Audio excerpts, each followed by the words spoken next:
Our second speaker for this morning will give the Pijuan lecture in honor of Dr. Carlos Pijuan, who worked intensely in the area of swine respiratory disease, and who was always inviting the swine industry community to advance swine health. So I'm excited to introduce Dr. Kim VanderWaal, a friend, a colleague, someone that I work closely together with, especially on MCHIMP, right? As Dr. Valancourt showed you, MCHIMP has been around for more than 10 years. Bob started that, and I've been honored to direct this project after his passing. And one of the main impacts of that project is, like we heard a few moments ago, data. Let's just create knowledge, and let's help with that decision-making process. So Dr. VanderWaal has built on that work from MCHIMP, right? And she continues to expand her research in specific areas, for example, PRRS, right? So Dr. VanderWaal, she's an associate professor of the Swine group at the University of Minnesota, as you all know.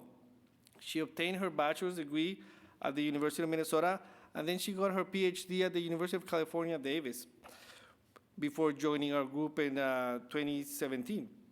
So she focuses on understanding infectious diseases, how they spread, and those factors that help transmission, but how those pathogens change, in other words, diversity. She has the ability to use big data and complex epidemiological models to bring all these answers to us, or to also generate more hypotheses. So with that, please join me in welcoming Dr. VanderWaal.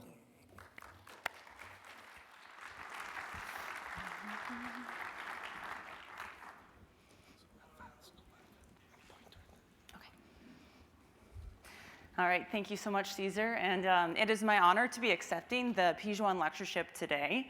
I am probably too young to have known Carlos. I was thinking during Jean-Pierre's talk, the infamous party in the mid-1980s. And yes, I was living in Minnesota in the mid-1980s, but I was still in diapers, so I was not at that party.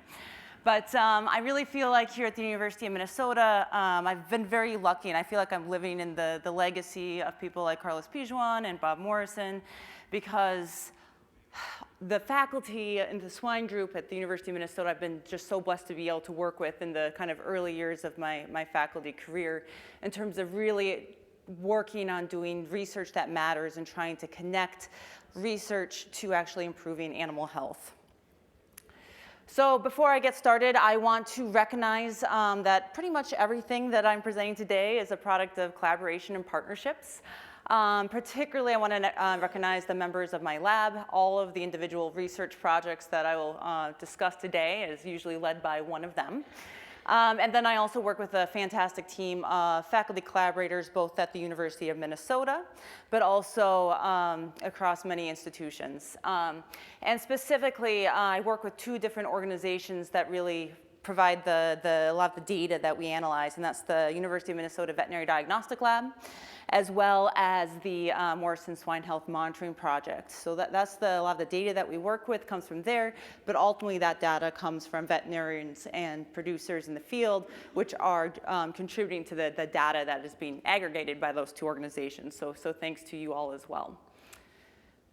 So I titled this talk, Chasing a Moving Target, because this is really the sense that I get when I talk to practitioners in the field about PRRS and PRRS control. They feel like they've been throwing everything in their arsenal at this target of PRRS control, and nothing is really sticking, and it's creating a lot of frustration and fatigue. And that's really backed up when we look at data coming from the Morrison Swine Health Monitoring Project, which tracks over 50% of the US sow herd in terms of their weekly infection status. And in red, you can see we just have not been moving the needle that much in getting a handle on the spread of this virus. And if anything, the picture looks as bad or worse as it did 10 or 15 years ago. And PRRS is an endemic disease, right? And so if you look in a textbook on what is an endemic disease, it's a disease that is present in a population at some sort of continual, constant level. And so this is what you might expect for incidence of a disease for an endemic virus. But when you look beneath the hood of what's truly going on, it's something like this. we have a constant level, yes, overall incidence of PRRS, but we have a series of periodic kind of micro epidemics that are caused by some newly evolved novel genetic variant of the virus that then spreads widely and creates this sort of dynamic situation of what's actually being experienced on the ground. So endemic situation, but underneath that there is this sort of kind of epidemic-like spread of these new genetic variants. And ideally, we don't want to just look backwards and, look at what's happened in the last 10 years, but we'd actually like to be a little bit more anticipatory and maybe figure out which way is the virus going to evolve, and that will allow us to maybe better tailor or target our control strategies. So we in the US primarily talk about PRRS type 2. That's one of the 2 species of PRRS virus and formerly known as North American PRRS. And this virus is characterized by an enormous amount of genetic and antigenic variability. So this is a plot of the evolutionary rates that have been estimated for various RNA viruses, and all of the RNA viruses are known to be, rapidly evolving viruses. But even compared to other RNA viruses, the rate at which PRRS type 2 changes is particularly high. So we're talking on something on par, or maybe, even a little bit higher than viruses like influenza or HIV. And this is all translated into then antigenic variability, which poses a challenge.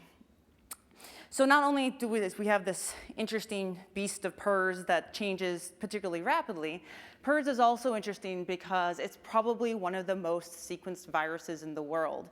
And that's really because unique, I think, to the swine industry, there's an enormous amount of sequence data being generated on a day-to-day basis.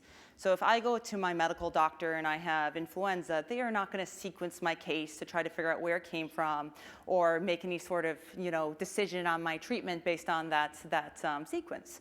But that's what we do for PRRS, and that's why we have so much data from this virus. So things that are generally tried to be learned from sequencing is to track endemic and emerging variants.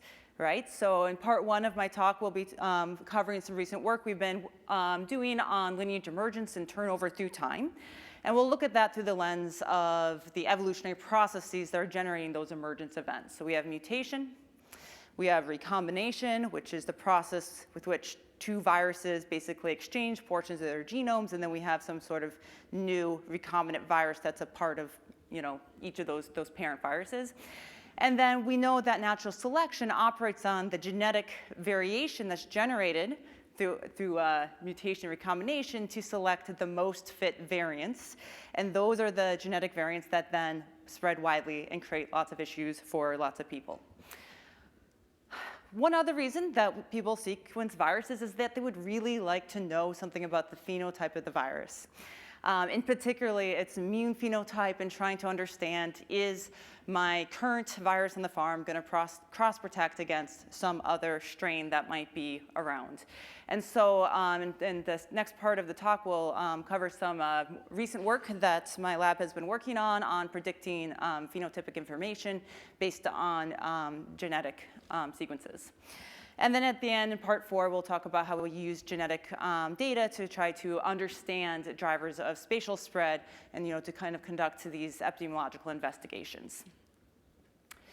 So before I go any farther, I just want to briefly go over some terminology because I'll be using it throughout the presentation. And so for this sort of work that we do, it's really useful to group the thousands of sequences that are being generated into some sort of meaningful groups that we can then track through time. So we in our lab have been using a lineage-based classification system, which essentially attempts to group viruses into their ancestral families based on the OR5 gene. And the OR5 gene is the marker gene that we typically use for PRRS type 2. It codes for a glycoprotein, it's genetically variable, and it's antigenically important. And originally when this system was proposed about 12 years ago, there were 9 different lineages worldwide. The lineage that we have that accounts for nearly all of our wild-type virus in the last 10 years in the US is Lineage 1. So a few years ago, Igor Poplawski, who is a member of my lab, further subdivided Lineage 1 into sublineages to try to get a better handle on what's going on in the US. And typically we see about a 9% difference or greater between sequences belonging to different lineages or sublineages. The other terminology we'll use is variants. Lineages are pretty good groups, or sorry, large groups. So sometimes we'd like to be able to be a little bit more targeted in what we're talking about. Genetic variant is the term that we use, and that refers to a level of classification that is smaller than a lineage or sublineage. And to give you an example, this is lineage 1C that, sorry, that's the wrong one. This is lineage 1C that we've zoomed in on. The green clade at the bottom is the outbreak variant, the novel L1C144 variant that has been spreading in the Midwest the last few years. And you can see that that is a variant, but there are other variants that also exist within lineage 1C. We don't talk about them as much because they don't have the same impact as L1C144, but variant is a term that we can use to describe all of these different groups that exist within these lineages. And typically, sequences belonging to the same variant, we would expect them to be about 97 to 98% or more similar to each other. All right, so PRRS, because of its rapid evolutionary rate, exhibits something we call multi-strain dynamics. And this is the idea that as a virus evolves, immune responses generated against the past strain may become less effective. So what does that mean? In this plot here, you can imagine that there's some founder virus in this population that begins to spread, replicate, mutate through time. It becomes more diverse. And then there is some level of partial immunity here represented as this bar here that's slowly built up to that most common, genetic variant in the population. And then you can imagine that then the most successful genetic variant in the next kind of generation or iteration of the disease is going to be one that is more divergent from whatever existed before, because that's the one that's able to evade the immunity that's built up in the population, and then so on and so forth. So what we see is a drift in the antigenic phenotype across time. And the implications of this is that we will have these sort of microepidemics occurring as these different genetic variants emerge, and then sometimes we get a particularly fit variant that's really good at evading current immunity, maybe has some other things going on that makes it more fit, but we get these epidemics. So what does this look like for PRRS virus? What you're looking at here on the left is a 5-year sliding window of, or 5 sequences color-coded according to their phylogenetic lineage. And on the right hand is the relative occurrence of each of those sublineages in different parts of the US through time. And the key thing I want to take away from here is that we have the coexistence of multiple different phylogenetic lineages through time. And then we also have this sort of periodic emergence of a new sublineage in one of these regions, and that lineage tends to displace what was there before, and at some point it usually jumps into some other region and then starts to displace the previous dominant lineage in that new region. So that's the sort of dynamics that we're trying to track through time and try to understand. This work was originally, or some of the first work we did on this was led by Dr. Igor Poplawski, as I mentioned, but the first thing that he did was try to tabulate the number of sequences detected per lineage across years. And that's what you're looking at here on this left side. Now, counts are really hard to interpret, right? So we know that there is a change in sequencing effort through time. So it's hard to look at counts from that perspective, but I think more importantly is that there are biases in what gets sequenced. So we might generate, as an industry, lots and lots of sequences for variants that are perceived as high virulence or have some sort of other atypical presentation.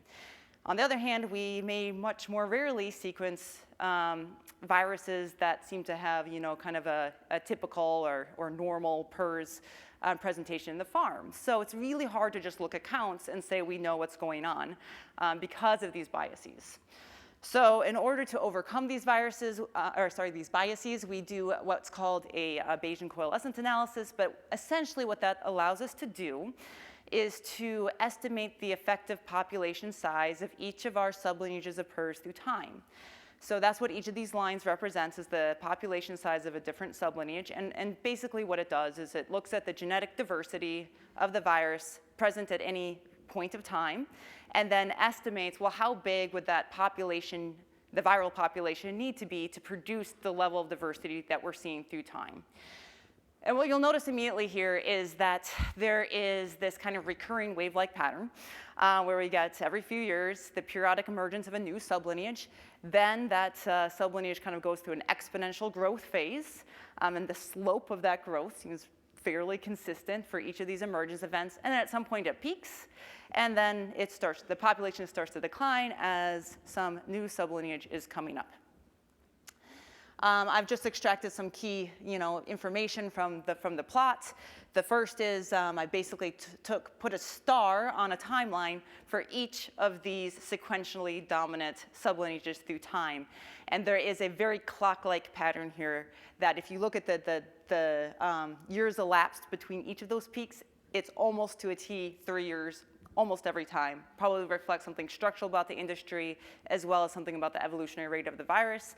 But that every 3-year pattern essentially goes back all the way to 1998. So it does seem to be very, very repeatable. All right. So the patterns that we see are consistent with the idea that these different lineages of PRRS are competing with each other, probably through immune-mediated competition. Now, we have not, as a research community, done all of the immunological work yet to fully understand how these different lineages may be cross-protecting against one another.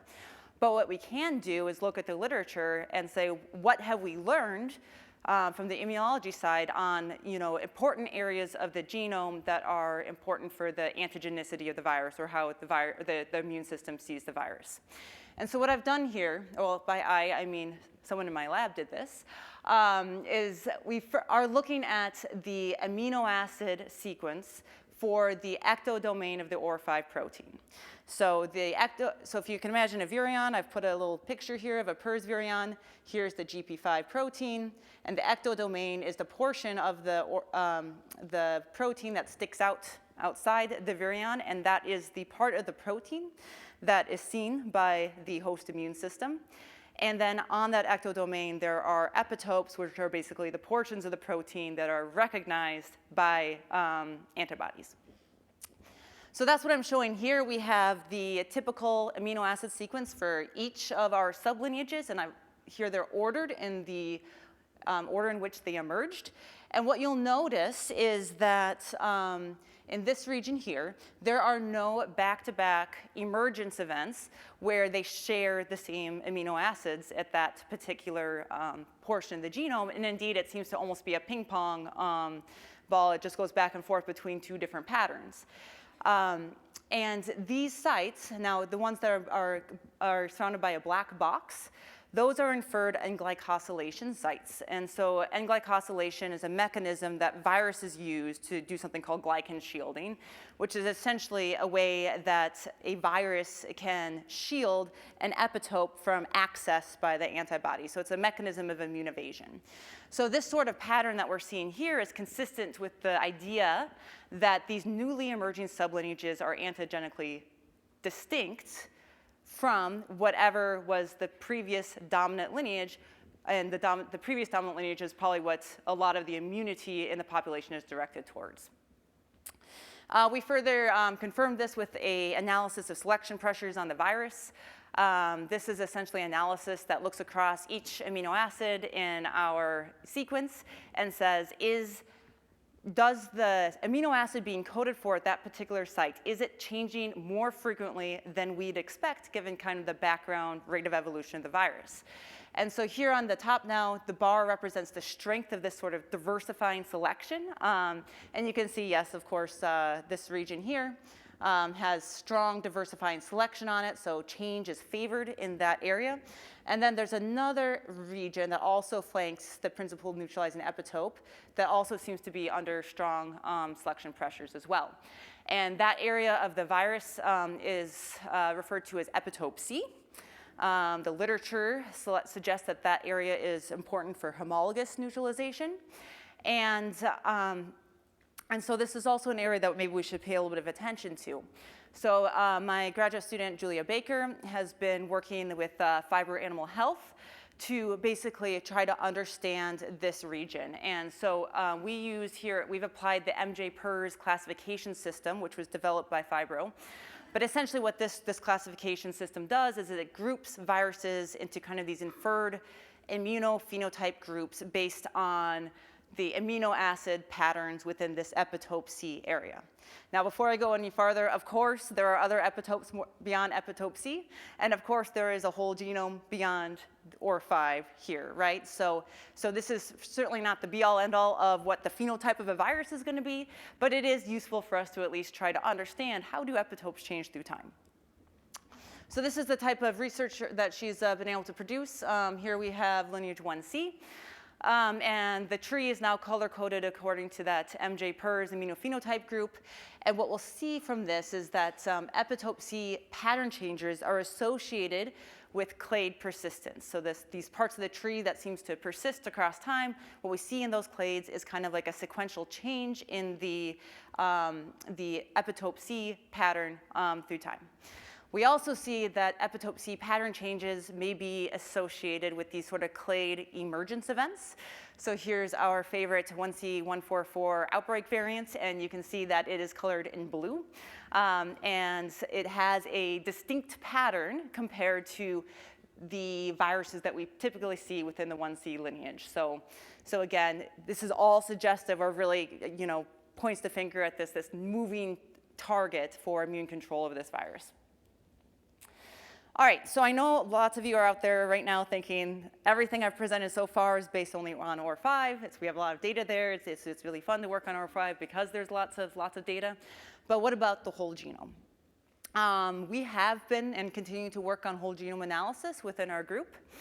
But one of the things that we've done is to try to understand how well does the relatedness of a virus as shown on OR5 represent the relatedness of viruses when we look at other parts of the genome. So that's what we've done here. On the right-hand side is the tree built on the OR5 gene. So this is typically what we look at, and it's all color-coded to the OR5-based lineage. And then we rebuild the tree with the same set of sequences, but using different portions of the genome, and but still color-coded according to that assignment we made to the lineage on the OR5 level. And largely speaking, the lineage system is fairly robust. Those colors remain grouped together. So we see to be a good job, or doing a fairly good job of saying, yes, these viruses are related at the whole genome level.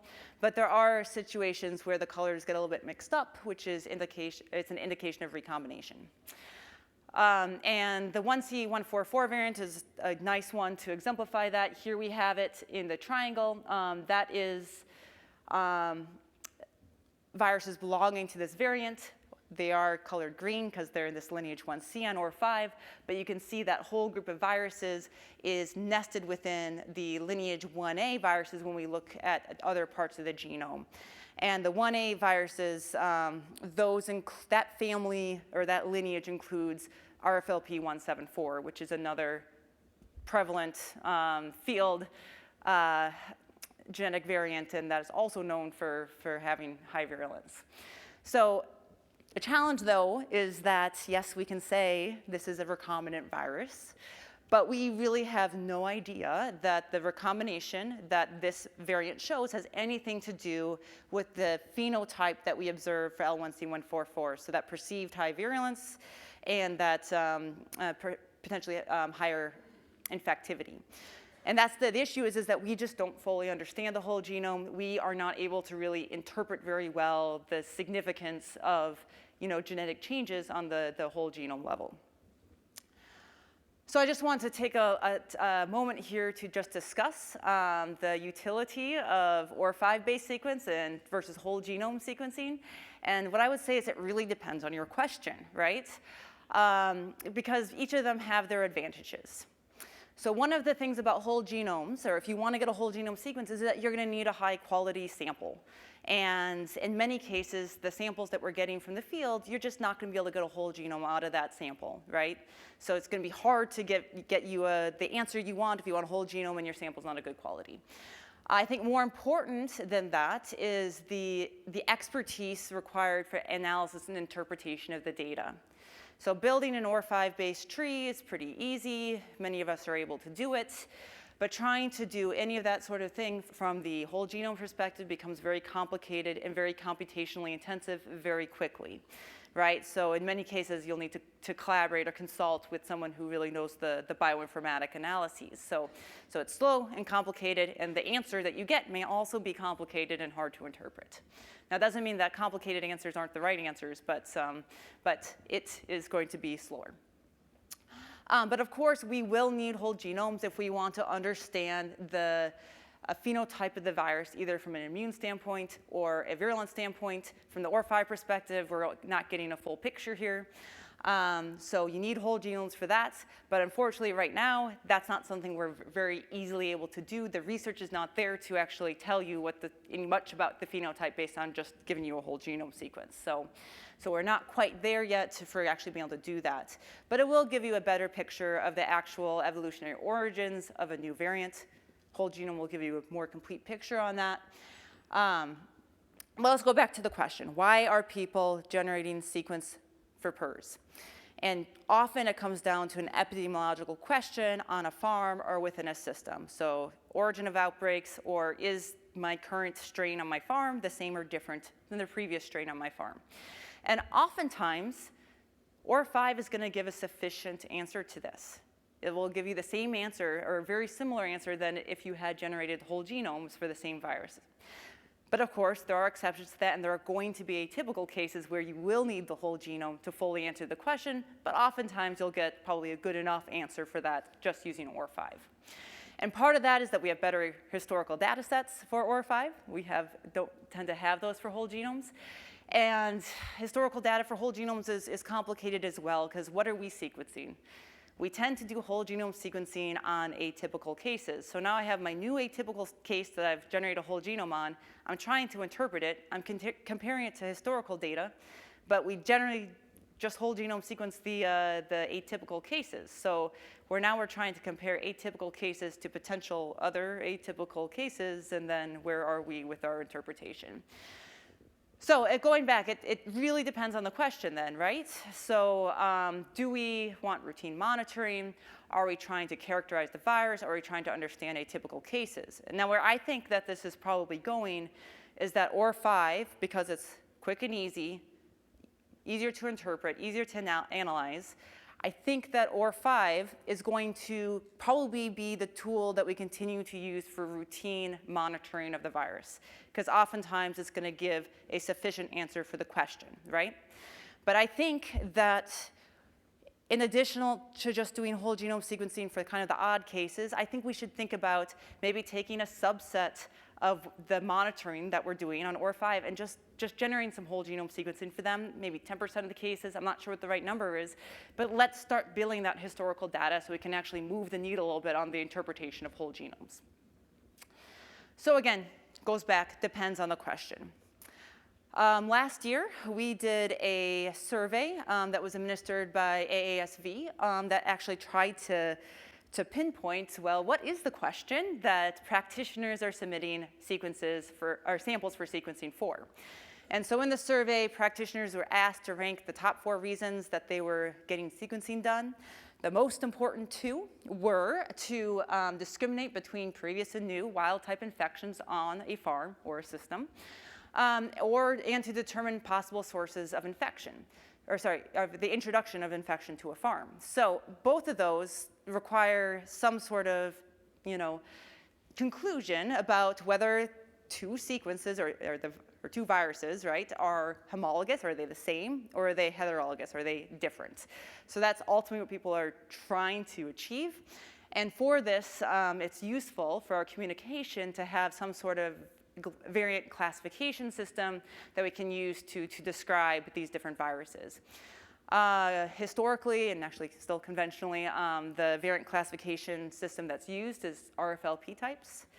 RFLP types are really messy and hard to necessarily get the answer that you're looking for. And I am not the first person to say RFLP typing doesn't work very well. I think that this has probably been said for 15, if not 20 years. But we're still using RFLP typing. And just to point out the issues, Here we have, we're going back to OR5, an OR5-based phylogenetic tree. And just using the 144 RFLP type, you can see at the top, 65% of sequences within this green group are 144s. 20% of sequences in this blue group are 144s, and then we see a sprinkling of 144s all across the tree. So the point is that in many cases, you have viruses that aren't particularly closely related to each other being assigned to the same RFLP type, which is not very useful as a classification system. Now, we might say, well, we should just use lineages. That's useful. You know, that's more biologically based. The issues with lineages is those groups are really large, diverse groups. So this is a zoom in on lineage 1C. There is a lot of variability there.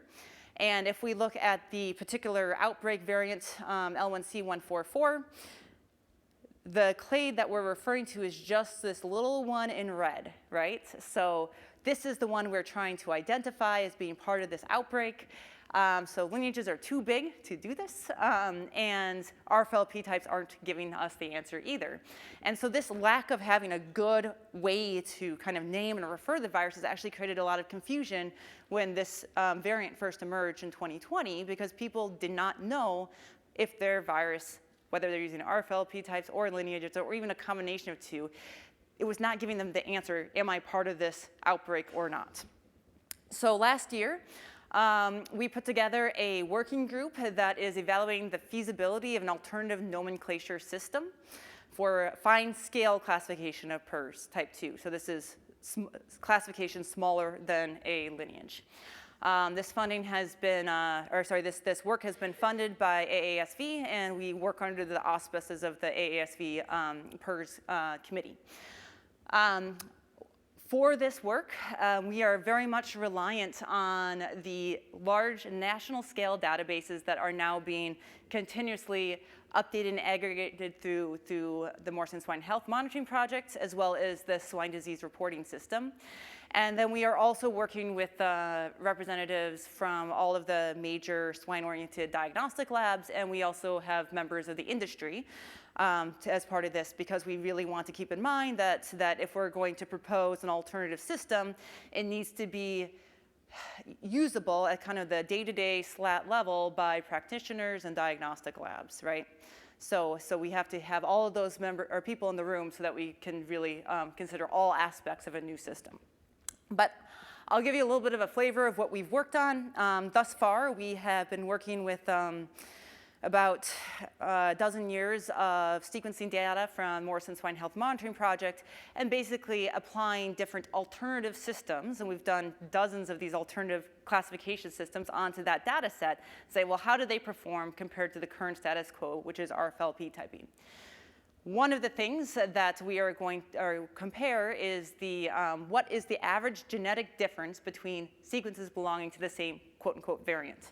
So if you use RFLP types, that average within variant distance is over 6%. That's too high. If two viruses are 6% different, they are not the same variant. They probably aren't very closely related at all. So that's an issue with RFLPs. We could just say, let's just use RFLP in combination with lineage. Helps us a little bit, but still not great. And then these alternative A, B, C, these are kind of like the best alternatives we found so far, and we can see that we're doing much better, where now the average within variant genetic distance is more between 2% and 3%, which is, I think, more comfortable of where we would want to be in terms of calling something the same or not. Another piece of data that we are comparing are variants genetically distinct from one another? So essentially, we take each of our, in this case, RFLP types, and we look at the tree and identify the closest relative to it that's a different RFLP type, and then say, well, how close are those two viruses? And for RFLP types, it's almost 0%. So essentially, that means that these RFLP types are not actually very genetically distinct from each other, which is an issue for a classification system. And our alternatives work much, much better. We're seeing that now our sequences that are belonging to different variants are now actually genetically different from each other, which is a desirable aspect. So pay attention to this space over the next, say, 12 to 18 months, where we are still working on this very actively. And so I think that there'll be a lot more activity in this over the next year or so. One of the reasons that we generate sequences or would like to learn about different genetic variants that we have is we really like to understand something about the phenotype. And oftentimes, that's the antigenic phenotype of the virus. Really, what we would like to do is be able to take a genetic or sequence and look at the genetic differences between maybe sequences coming from two viruses and understand something about the antigenic dissimilarity between those two viruses. And here, antigenic dissimilarity is measured from virus neutralization titers. And this data comes from PRRS type 1 because that's where we had data available. We are working on a similar project for PRRS type 2, but this is PRRS type 1. So what you're looking at on the y-axis here is the antigenic dissimilarity, is something we measure from virus neutralization assays, but essentially it's a measure of to what extent is virus B neutralized by antisera that's been generated towards virus A. So it's a measure of cross-neutralization. And you can see that antigenic dissimilarity does correlate with amino acid distance, particularly in the ectodomain of these different ORFs. ORF2, 3, 4, and 5, particularly with ORF5. The correlation is not super strong. It's best for ORF5, but it's not great. And what you can see also is that the individual dots are the actual observations, and so it's very noisy as well. So there's a correlation there, yes, but it's really noisy, and that's why you hear people say you cannot predict cross-protection, cross-neutralization from genetic distance. But what we've done is apply a machine learning algorithm to the data to help take a more nuanced look at this. So and we found that our machine learning algorithm is actually able to predict antigenic dissimilarity with about an 80% accuracy. So we're excited about that. And I think that the major change in thinking about this is, first of all, applying machine learning algorithms that allow us to really sort through the nuances of the data. But the machine learning algorithm runs on amino acid distance. And it also, importantly, takes the changes at specific amino acid sites. So it really embraces the fact that changes at some amino acid sites are just a lot more important antigenically than changes in other amino acid sites. And so we can incorporate that information and make a much better prediction. Another aspect that we might be interested to know from sequence data is the epidemiological phenotype. So that's essentially how effectively is a given genetic variant able to spread in pig populations. And so this work has been led by my student, Dr. Nakarin Purman-Chinavikun. But essentially, we are trying to learn lessons from past emergence events to basically anticipate or build a model that helps us to anticipate which variants are likely to be the ones of concern and may emerge in the future. And so what we've done is we've taken our retrospective data and we basically arbitrarily set our time of observation or a time of analysis at various points of time. And then from that point of time, we look retrospectively and measure potential early indicators from those data. And then we follow up in the subsequent period of time, well, which variants actually emerged after that time point. The measures of success, what a successful emergence is, we include two things. One is population expansion. So essentially, that's just based on the number of sequences at the time of observation and then during the following 24 months. So successful variants have expanding number of sequences. Unsuccessful variants don't expand. We also use data from the Morrison Swine Health Monitoring Project to look at geographic expansion. And so here, essentially what we do is we look at the maximum between county distance between any farms from which we've documented that these different variants occur. And so we look at the current time point, and then we look in the follow-up time point. A successful variant has an expanding geographic extent. Unsuccessful variants maybe haven't changed that much. So those are the two things that we're trying to capture. And that we found that the odds of successful emergence are higher for variants that have shorter ancestral branch lengths and rapid branching. So these are indicators that we can measure from the structure of the tree. And just to give you an example, this little red area, the branches here are color-coded according to their branching. And this is an area that we have very, very rapid branching. So that's an indicator from a tree that we can actually measure. We also found that the odds of successful emergence increase for variants that have more distinct amino acid sequences as compared to the current most prevalent sequences, right? So this gets at the idea that if you, as a variant, a viral variant, are more distinct from whatever else is out there at that time, you may have some sort of fitness advantage that allows you to spread in that current immunological background. So this is very consistent with some of the lineage emergence stuff that we talked about earlier. So we're excited about this work and to see where it goes. The model performs fairly well, and we'll probably continue tweaking the model going forward.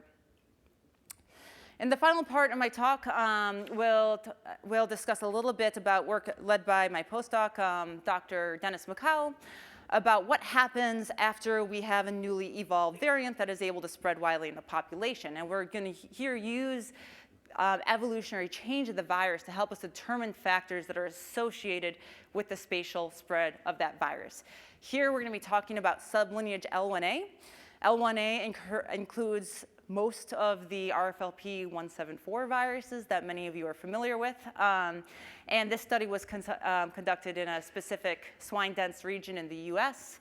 And our study period very much covers this emergence period where this virus or this lineage went from being pretty much not present to being the dominant lineage within a very short period of time. The data that we had included OR5 sequences collected from 500 different farms, both sow farms and grow finish sites. For the purpose of the analysis, this is a map of the sites, but we needed to create sectors, so a spatial unit that we can track spread. So those are the maps of these different sectors that we created. And then we also had the animal movement records for the majority of farms in this region. So we constructed what's called a phylogeographic model that allows us to create a time-scaled phylogeny. It also allows us to reconstruct sector-to-sector transmission or dissemination events, right? So if you look at this, I've put it in red, this clade at the top here. If we zoom in on that, I just want to talk a little bit about how that works. So zooming in on it, we've color-coded those. Most of those sequences were isolated from sector 12, colored in green. But a few of those sequences came from sector 13, colored in blue. So the model infers that at some point, this virus jumped from sector 12 into sector 13. Then the model will look across the entire tree and basically generate the rates of sector-to-sector diffusion. And once we have those rates, we can evaluate factors that correlate with the variability in sector-to-sector transmission rates. Now, we looked at a lot of different potential predictors. The ones, we'll just talk about the most important ones that had the largest effect sizes. The first one is that sectors that are adjacent to each other tend to exchange viruses. So, okay, not really surprising. Okay, so let's move on. The other factors that were important were animal movements. And the way we handled animal movements is that we basically summed all of the movements from farms in, say, sector A to any of the farms in sector B, and then we stratified those by the production stage of those movements. So we had breeding pig movements, wean pig movements, and feeder pig movements. And I would have hypothesized that the movement of any pigs, particularly the wean pigs and the feeder pigs, would be maybe equally important in driving spread, because if you're moving pigs, you're moving the viruses that they have. But very interestingly, by far and away, the most important factor driving spread was the movement of the feeder pigs, and not so much the wean pigs. And so what I think is happening here is that what's going on and the dynamics of the nursery. So the nursery period coincides with the period that maternal antibodies are waning. So you're putting all these pigs together, their antibodies are waning, and that we know that these nurseries are often low biosecurity facilities. We have lots of lateral introductions, and so you have this probably big amplification event with PRRS amongst that age group. And then you're putting them on trucks that also are probably low biosecurity movements compared to the trucks we're sending to our sow farms, and then you're moving them somewhere else. So that's why I think that we're seeing this pattern that feeder pigs seem to be driving the spread at this kind of medium spatial scale. And I also think that it's an opportunity for intervention as well. There's been a lot of talk in the last few years about grow finish biosecurity. That should help with this, right? Washing those trucks, paying attention to biosecurity at those facilities, that should help with this and hopefully change that sort of dynamic, and that might help limit the ability of these new genetic variants to spread widely. All right, so we know we've covered so far in this talk that, that PRRS type 2 changes incredibly rapidly, even amongst RNA viruses, and that translates to evolutionary change, genetic variability, and ultimately antigenic variability. So we see a pattern in our industry then that we have the coexistence and sequential turnover of different lineages through time. All of that is occurring through the lens of immunological pressures on the virus.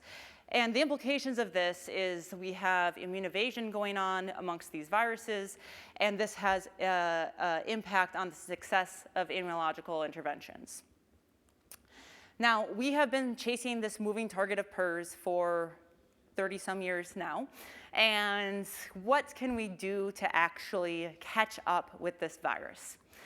I think that there's a number of research needs and opportunities here. A lot of the work I've presented today is at kind of a high-level national scale data sets.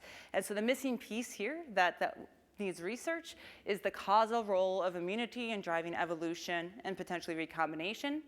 And that's an area I'm working with a number of faculty members here at the University of Minnesota that we are trying to tackle that question. This group, we're also working on trying to better understand the genetic basis of virulence and antigenicity, zooming out just from OR5 as well. So that's an area that we're actively working. I believe that we probably should be moving away from alternatives or from RFLP typing. The timing might be right. We recently have these really good national scale data sets that we can use for sequences. And we also have better computational power than we did 10 years ago. So we have the opportunity to do that, and I think the timing is right. And of course, having a new naming system is not going to fix PRRS. But I would argue also that using an outdated technique that often gives the misleading or even wrong results, like that's not helping either, and it's probably creating a lot of confusion. So I think that we can move away from RFLP typing. I also wonder if we do need more effective immunization strategies. And I don't know if that's going to come in the form of a better vaccine platform, or maybe it's updated or targeted immune-based interventions, like maybe we could be doing better on that front. Or maybe it's not a new tool per se, maybe it's a better application of the existing tools that we have, and maybe there's some research needed here to better understand best practices. Because if I talk to 10 different vets about what they're doing for PRRS immunization, I'm going to get 10 different answers. And not to say that anyone's wrong, or no one's, but I do think that we can do better on understanding what those best practices are. We could quantify it better, and we could also better understand what factors should be considered on a specific farm to tailor that best practice to the situation of that farm. So I think that we could probably be doing better guidelines on that. We also need to keep translating research into practice. One of the challenges with this sort of work when it talks about PRRS evolution, it's like, well, we can't stop the virus from evolving, so like there's nothing we can do about it. So can we prevent high consequence new variants from evolving?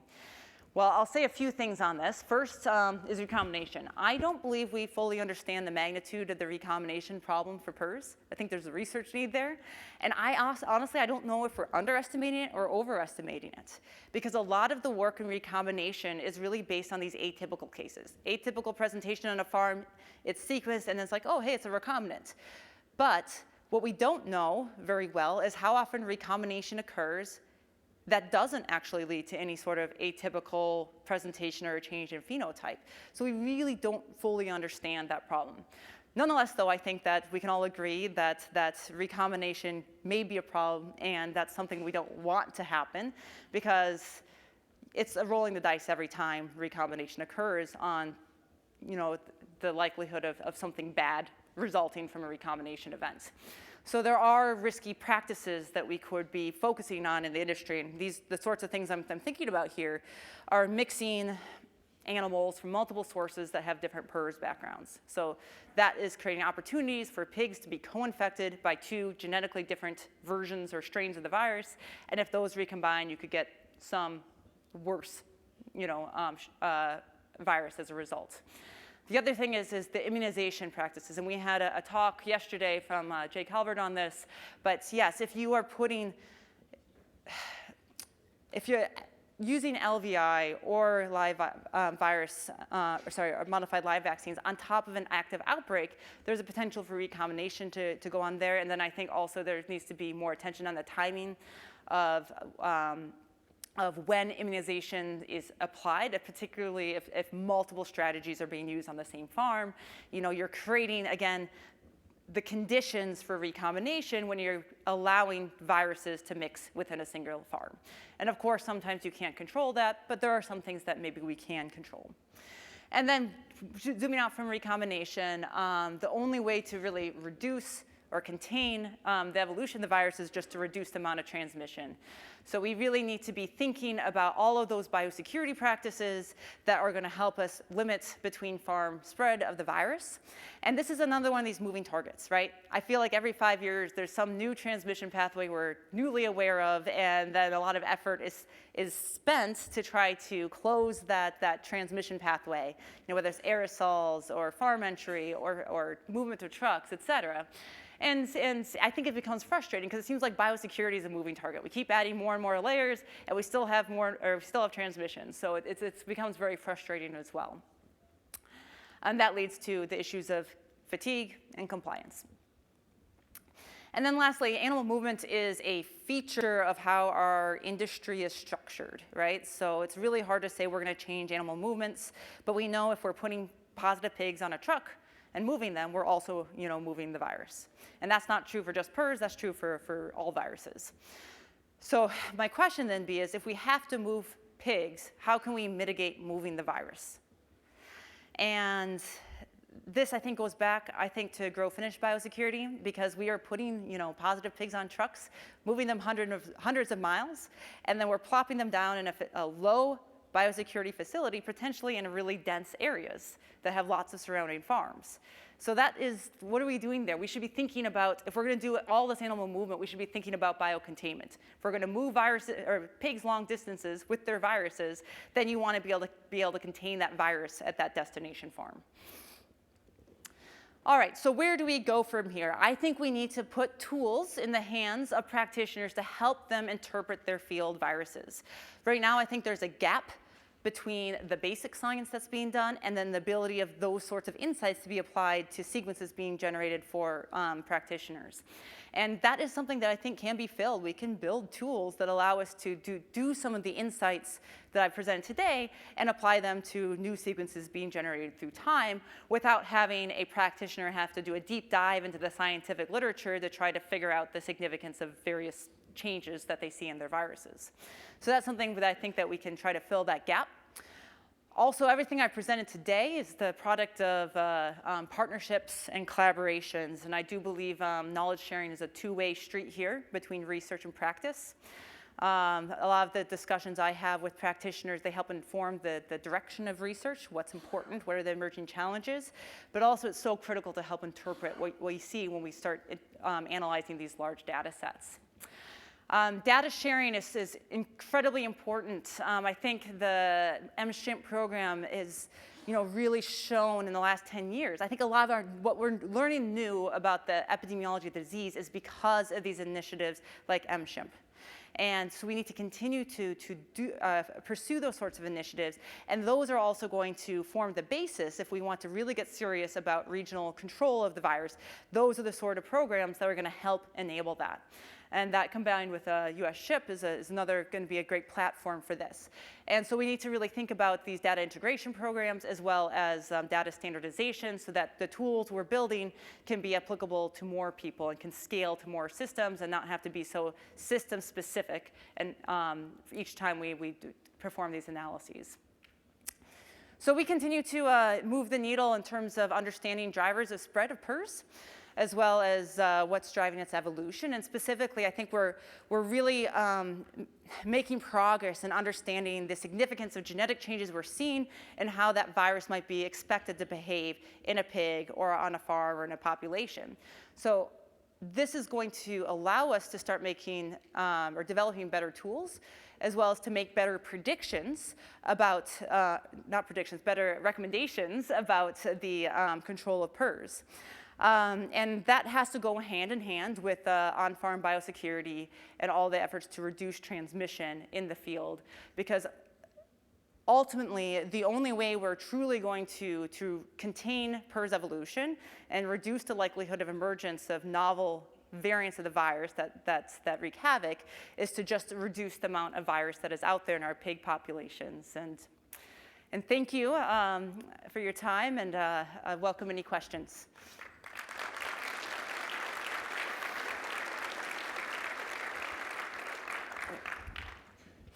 Thank you, Kim, for that great talk. And in this